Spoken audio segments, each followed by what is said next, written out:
गरीब देवरानी अमीर जेठानी का गर्मी में शादी का जोड़ा।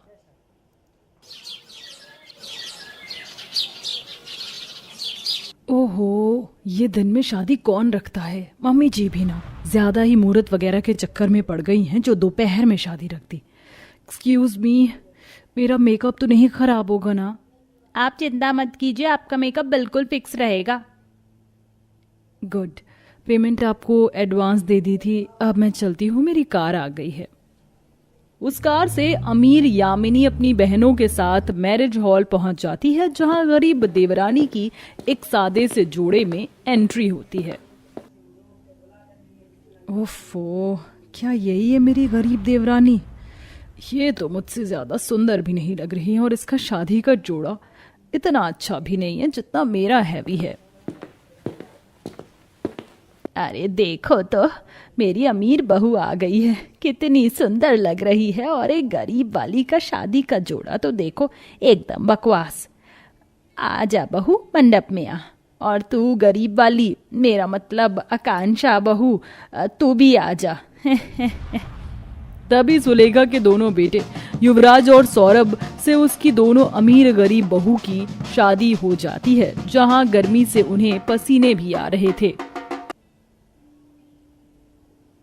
हे भगवान, दोपहर की शादी इतनी गर्मी में कौन करवाता है? मुझे तो इस घूंघट के अंदर बहुत पसीना आ रहा है, कहीं मेरा सस्ता मेकअप खराब ना हो जाए। माँ जी, इट्स टू हॉट।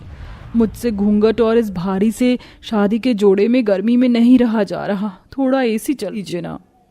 अरे हाँ बहू, मैं तो भूल ही गई, एसी चलवाना। तभी सुलेखा स्टाफ से एसी चलवा देती है, जो सिर्फ एक एसी होता है और उसकी हवा भी अमीर बहू पर आती है, ना कि गरीब बहू पर। ऐसे में आकांक्षा अपनी सास के पास आने पर धीरे से उसके तरफ की एसी भी चलवाने को कहती है। तभी धीरे से सुलेखा कहती है, अरे ओ गरीब बहू, तेरे माँ बाप ने मुझे दहेज में लाखों रुपए नहीं दिए जो मैं तेरी बोली हुई एसी का बिल चुकाऊं। चुपचाप से ऐसे ही रह। जी माँ जी। उस वक्त तो आकांक्षा को अपनी सास की बात का इतना बुरा नहीं लगता जितना उसे आगे चलकर लगने वाला था। खैर, जैसे तैसे गर्मी में दोनों बहू बेटे की शादी हो जाती है। शाम तक वह घर लौट जाते हैं, लेकिन गर्मी पीछा कहाँ छोड़ती है। माँ जी, मुझे बहुत पसीना आ रहा है, आप जल्दी से गृह प्रवेश की विधि पूरी कर लीजिए। मैं बस अपने एसी वाले रूम में रहना चाहती हूँ। ये शादी का जोड़ा बहुत भारी हो रहा है। माँ जी, मैं भी घूंघट हटा दूं, बहुत गर्मी लग रही है। हाँ हाँ बहू, अपनी सास से क्या पूछ रही, हटा दे जरा, हम भी तो तेरा चेहरा देख ले। खबरदार गरीब बहू, जो तूने अपने चेहरे से घूंघट हटाया तो कल तक तो कुछ नहीं हटेगा, जब तक मुंह दिखाई ना हो जाए। अब मेरी एक बहू को गर्मी लग रही थी तो उसका मुंह तुमने तब भी देख लिया, लेकिन दूसरी बहू की मुंह दिखाई तो कल ही होगी। इसलिए दोनों बहू के लिए अच्छा शगुन लाना, क्योंकि मेरी अमीर बहू तो कितनी सुंदर है ये तुम जानते ही हो। वो ऐसी वैसी चीजें नहीं लेगी। यह तो बिल्कुल ठीक कहा माँ जी ने। तभी सास अपनी अमीर बहू पर फूल बरसाकर उसका गृह प्रवेश करती है और गरीब बहू की आरती भी ठीक से नहीं करती। अब टुकुर टुकुर क्या देख रही है? घर के अंदर आ जा, या तेरे पैर पकड़कर तुझे अंदर लाऊं? नहीं माँ जी। ये बोलते ही आकांक्षा भी अंदर आ जाती है। अमीर बहू है, मेरा मतलब यामिनी बहू, तू जाकर आराम कर, बहुत गर्मी लग रही है ना। और तू सुन, तेरा शादी का जोड़ा उतरना नहीं चाहिए, इसलिए क्योंकि कल इसमें ही तेरी मुंह दिखाई होगी।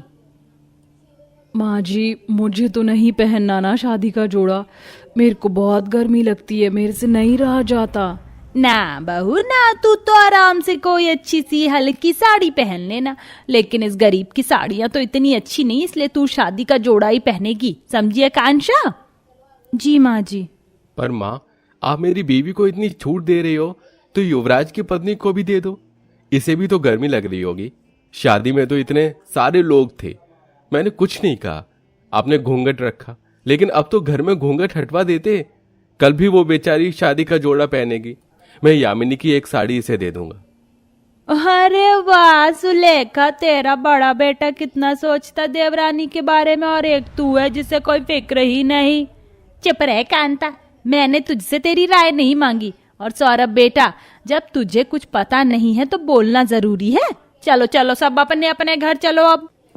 तभी अपने अपने घर चली जाती हैं और बहू बेटे अपने अपने कमरे में। अगले दिन सुबह सुबह लाइट चली जाती है तो अंधेरे में सुलेखा छोटी बहू के पास जाती है। अभी तक तेरी नींद पूरी नहीं हुई क्या? पता है ना पहली रसोई का खाना बनाना है, फिर मुंह दिखाई है। और तेरी हिम्मत कैसे हुई शादी का जोड़ा उतारने की? कहा था ना कल की, आज तेरी मुंह दिखाई है इसी में। वो माँ जी, रात को गर्मी लग रही थी इसलिए हल्की साड़ी पहन ली। कोई बात नहीं, मैं दोबारा शादी का जोड़ा पहन लेती हूँ। हाँ, और उसे पहनने के बाद घर की सारी सफाई तुझे ही करनी है। और हाँ, पहली रसोई का खाना भी तुझे ही बनाना है। माँ जी माफ कीजिएगा, पर लाइट भी नहीं है और अंधेरे में शादी का जोड़ा पहनकर काम करने में परेशानी होगी। पहले मैं इसी कपड़े में घर की सफाई कर लेती हूँ, वरना नहा धोकर उसे भारी से शादी के जोड़े में नहीं हो पाएगा। सफाई के बाद पहन लूंगी। करम जल्दी गरीब, तू तो चाहती है कि लोग तुझे 2 कौड़ी की साड़ी में देख नौकरानी बोले और मुझे कहें कि मैंने बहू को पहले ही दिन नौकरानी बना दिया। एक तो तेरे गरीब माँ बाप से दहेज में कुछ दिलाने गया, ये नहीं कि एक ऐसी ही दे देते, पर नहीं। चल जा यहाँ से काम पर। बेचारी गरीब बहू की आंखों में सास की बात से आंसू आ जाते हैं। आकांक्षा गर्मी में अंधेरे में फोन की टॉर्च लिए जैसे तैसे शादी का जोड़ा पहन घर के झाड़ू पोछा सफाई करती है। उसके बाद पहली रसोई का खाना बनाती है। बाप रे बाप, बहुत गर्मी लग रही है। एक तो इतनी गर्मी में मैं परेशान हो रही हूँ। ये शादी का जोड़ा बहुत चुभ रहा है। सारी गर्मी मेरे हिस्से में ही क्यों आ रही है? पता नहीं जेठानी जी क्या कर रही होंगी। उनको तो माँ जी कुछ नहीं कहती। जहाँ एक तरफ गरीब देवरानी गर्मी में परेशान होती है तो वहीं अमीर जेठानी अपने एसी वाले कमरे में भी अभी तक सो रही थी। सास ने उसे कुछ भी खाने पीने को नहीं बोला था। 4 घंटे बीत जाते हैं। सुलेखा यामिनी के पास जाती है। मेरी प्यारी बहू, मेरी सोन परी, उठ जा, सुबह के 11:30 हो रहे। अब जरा तैयार हो जा, मुंह दिखाई में लोग देखने वाले हैं। तो शादी का जोड़ा पहनेगी अपना? नहीं माँ जी, साड़ी पहनूंगी। नीचे एसी नहीं है तो कूलर लगवा देना। ठीक है बहू, तो तैयार हो जा। मेहमान आना शुरू होते हैं। यामिनी बहू नीचे आराम से तैयार होकर कूलर के सामने बैठ जाती है और हवा खाती है। वहीं गरीब देवरानी अभी तक काम कर रही थी। ये करता देख उसे पड़ोसन मेहमान भी देख लेते हैं। फिर दोनों बहू की मुंह दिखाई होती है, जिसमें सबसे ज्यादा अच्छा महंगा शगुन अमीर जेठानी को ही दिया जाता है, ना कि गरीब देवरानी को।